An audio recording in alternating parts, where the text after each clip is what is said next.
What every JoJo's hairstyle says about them. Jotaro Kujo is often considered the edgiest Joestar for his stoic demeanor, Eastwood-esque one-liners, and misogyny. Move it, bitch. He's our first hat JoJo, famously known for his logic-defying hair that amorphously combines together with his hat.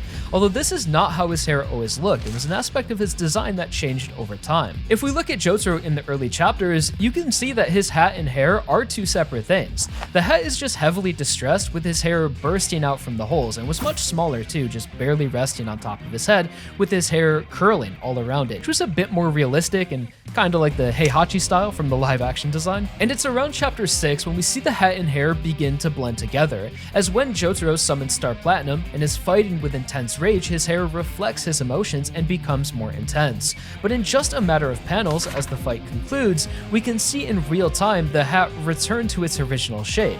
So I guess the idea was for Jotaro's hair to reflect his rage and become more like Star Platinum's when he fights. Although over time, Araki would settle on a more consistent design of a literal hat with hair on it, as seen in both the anime and manga when he takes it off. So based on the original idea, you could interpret Jotaro's hat being symbolic of his youth and innocence, as in Holly's memory of her loving son, he's seen wearing the hat and it cleanly covers his hair. Although now in young adulthood, his wild hair represents his delinquency and rage, which is destroying and consuming the hat. And to go a step further, the final design of the two blending together could be seen as Jotaro embracing both sides of himself and finding harmony between his kindness and anger. Although Araki probably just found it easier to draw this way.